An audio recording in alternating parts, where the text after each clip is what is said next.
دي الصينيه بعد ما استوت طلعتها من الفرن، وزي ما انتوا شايفينها كده ما شاء الله زي الفل. احنا دايما بتتلسع مننا الحاجه، معلش بوتاجازنا عشان غاز عالي من فوق. اللهم صل على النبي. احسن.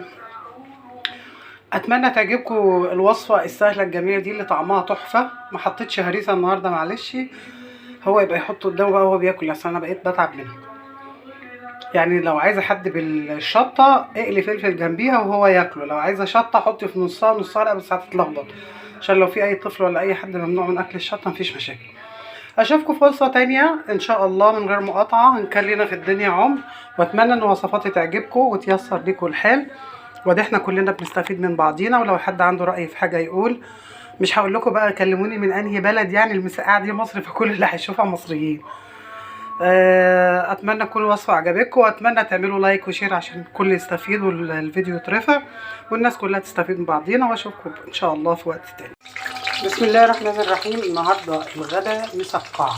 خلصنا السمك فنعمل ايه؟ نعمل مسقعة. عملنا التسبيكة اللي هي الصلصه اللي هنعمل بيها المسقعه اهي، عشان هنا ضلمه شويه. فرشت الصينيه من تحت صلصه، وقليت دورين بتنجان، عملت دور والتاني. وهعمل ايه تاني؟ هجيب البطاطس اللي انا قليتها. الموضوع سهل جدا يا جماعه، بس احنا ايه نركز شويه. يعني انا عندي شويه خيارات غسلتهم، وعندي المسقعه بعملها، وعندي حاجه تانية هعمل جنبيها حاجه حلوه لما اخلصها اوريها لكم ان شاء الله. حطيت البطاطس في المصفى الصفا بعد ما قليتها وما حمرتهاش قوي، خليتها كده ايه يعني شويه فيها امل ان هي تبقى مش محروقه، مش عايزاها محروقه، هي كده مستويه جدا اهي، مستويه. فادي دول بطاطس، دول عباره عن بطاطسيتين وسط اتقلوا، قطعتهم نقعتهم في ميه وقليتهم. وادي فلفل رومي مقلي. كده خلصنا 3/4 الصينيه. عندي دورين بتنجان تاني هعملهم محمرهم واحط، هغطيهم بالصلصه لان انا حاطه صلصه تحت، وهحط الصلصه في النص. وعندي شويه صلصه للوش، فهحط شويه هنا اهو، وعندي الباقي ان شاء الله هحطه على الوش. هنا المسقعه خلصت تقريبا، وخلصت راسه وخلصت كل حاجه. عندي ايه بقى؟ عندي الصلصه، باقي الصلصه اللي عندي انا مش حاطه جوه كتير. هنعمل ايه؟ نوزعها عشان تنزل على اللي جوه، مش هيتبقى منها فوق حاجه. مولعه عليها النار فوق، تاخد غلوه واحده، هي كل حاجه فيها مستويه، هتاخد غلوه واحده. وبعد كده بحطها تحت الشوايه، بديها تشميعه كده. انا بسخن الشوايه، بسخن البوتاجاز شويه، وهي دي بس لمجرد ما تغلي غلوه زي ما هي كده هتقول يعني 3-4 دقايق كمان. وهحط عليها باقي الصلصه اللي في الحله الخفيفه ديت، وهقوم حطها في تحت الشوايه وبعدين اوريها لكم. دي الصينيه بعد ما استوت طلعتها من الفرن، وزي ما انتوا شايفينها كده ما شاء الله زي الفل. احنا دايما بتتلسع مننا الحاجه، معلش بوتاجازنا عشان غاز عالي من فوق. اللهم صل على النبي. احسن.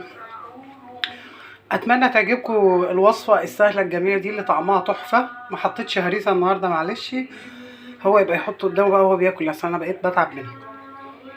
يعني لو عايزه حد بالشطه اقلي فلفل جنبيها وهو ياكله، لو عايزه شطه حطي في نصها نصها، لا بس هتتلخبط، عشان لو في اي طفل ولا اي حد ممنوع من اكل الشطه مفيش مشاكل. اشوفكم فرصه تانية ان شاء الله من غير مقاطعه، هنكلنا في الدنيا عمر. واتمنى ان وصفاتي تعجبكم وتيسر ليكم الحال، وده احنا كلنا بنستفيد من بعضينا. ولو حد عنده رأي في حاجه يقول. مش هقول لكم بقى كلموني من انهي بلد، يعني المسقعه دي مصر، فكل اللي هيشوفها مصريين. اتمنى تكون الوصفه عجبتكم، واتمنى تعملوا لايك وشير عشان الكل يستفيد والفيديو يترفع والناس كلها تستفيد من بعضينا. واشوفكم ان شاء الله في وقت تاني. دي الصينيه بعد ما استوت طلعتها من الفرن، وزي ما انتوا شايفينها كده ما شاء الله زي الفل. احنا دايما بتتلسع مننا الحاجه، معلش بوتاجازنا عشان غاز عالي من فوق.